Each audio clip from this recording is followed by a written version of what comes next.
Open AI కొత్త product ని launch చేయబోతుంది. దాని పేరు సెర్చ్ జీపీటీ. ఆ పేరే ప్రోడక్ట్ ఏంటో చెప్పేస్తుంది అనుకుంటా. So basically open AI search engine ని లాంచ్ చేయబోతుంది. కానీ ఇది నార్మల్ సెర్చ్ ఇంజిన్ కాదు, artificial intelligence enabled search engine. So basic గా మనం దేని గురించి అయినా సెర్చ్ చేసినప్పుడు కేవలం వాటికి సంబంధించిన లింక్స్ ని మాత్రమే కాకుండా మనకు అవసరమైన సమాధానాన్ని అదే క్యూరేట్ చేసి పెడుతుంది. సెర్చ్ ఇంజిన్ అనగానే మనకు గుర్తొచ్చే పేరేంటి?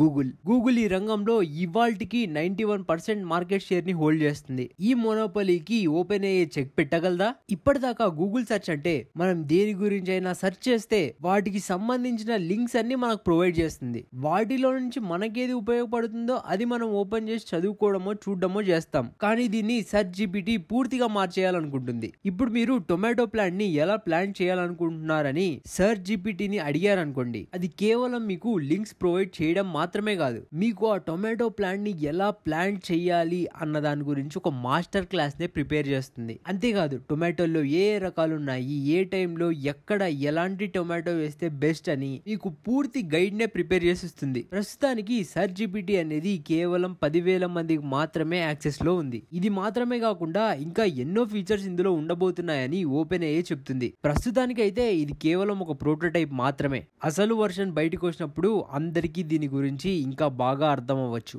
కానీ ఒకవేళ మాత్రం ఇది బాగా పని చేసిందంటే మాత్రం గూగుల్ పని ఇంకా అయిపోయినట్టేనే చెప్పాలి. కానీ గూగుల్ దీన్ని ముందే పసిగట్టినట్టుంది. అందుకే మనం చూస్తే తన సెర్చ్ ఇంజిన్ లో ఆల్రెడీ మనం ఏఐ ఫీచర్స్ ని చూడొచ్చు. అండ్ ఈ రెండు కంపెనీలు పోటాపోటీగా ఇలా ఒకళ్ళు బీట్ చేసుకుంటూ మంచి మంచి ఫీచర్స్ జనాలకు అందించడం ద్వారా మనకే మేలు జరుగుతుంది. ఈ ఫీచర్స్ ని మన రకరకాల అవసరాల కోసం వాడుకోవడం ద్వారా జీవితాల్ని మరింత సులభతరం చేసుకోవచ్చు. చాలా మంది మా వీడియోలను చూసి కూడా లైక్ చేసి సబ్స్క్రైబ్ చేసుకోవట్లేదు భయ్యా. సో లైక్ చేసి సబ్స్క్రైబ్ చేసుకోండి. మీ అభిప్రాయాలను కామెంట్ సెక్షన్ లో తెలియజేయండి. మీ ఫ్రెండ్స్ తో ఈ ఇంట్రెస్టింగ్ కథనాన్ని పంచుకోండి. మరో ఇంట్రెస్టింగ్ కథనంతో ఇంకో వీడియోలో కలుసుకుందాం.